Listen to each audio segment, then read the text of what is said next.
Hello friends, আসসালামু আলাইকুম। সবাই কেমন আছেন? আশা করছি আল্লাহর রহমতে সবাই ভীষণ ভালো আছেন। আলহামদুলিল্লাহ, আমিও ভালো আছি। তো আমার আজকের রেসিপি হচ্ছে রুয়াবজা মিল্কশেক। এটা বানিয়ে নেওয়াটা কিন্তু খুবই সহজ, 2 থেকে 3 মিনিটে এটা বানিয়ে নেওয়া যায়।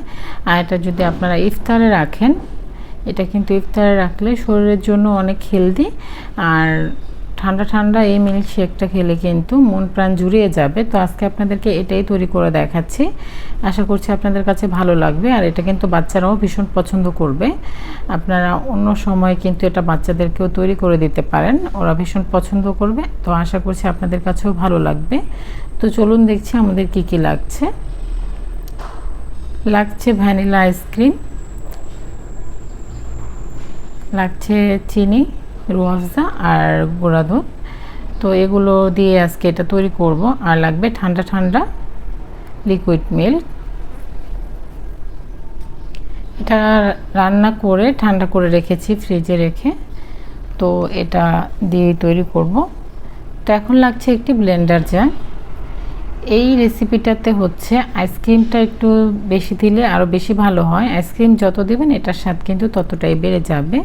তো আমি সর্বপ্রথমে আইসক্রিম দিয়ে দিয়েছি 3 টেবিল চামচের মতো। তারপর আমি কিন্তু আরও কিছুটা দিয়েছিলাম।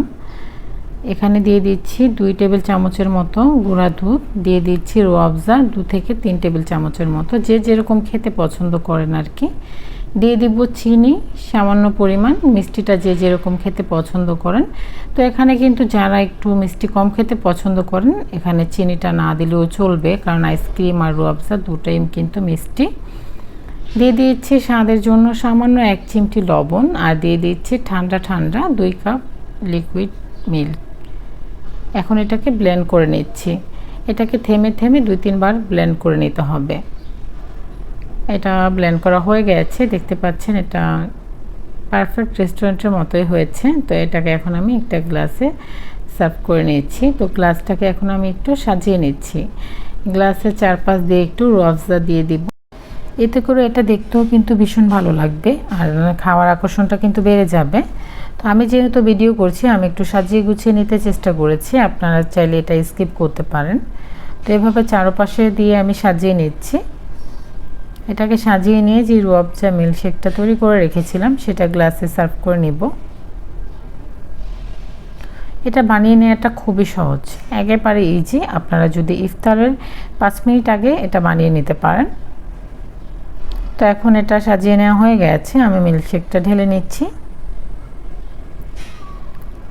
তো এটা ঢেলে নেওয়ার পরে এর উপর থেকে আমি এটা যখন ব্লেন্ড করেছি একটু ফেনার মতো হয়েছে, সেটাকে আমি উপর থেকে দিয়ে দিয়েছি। আর এখন উপর থেকে দিয়ে দিব আইসক্রিম, ভ্যানিলা আইসক্রিম।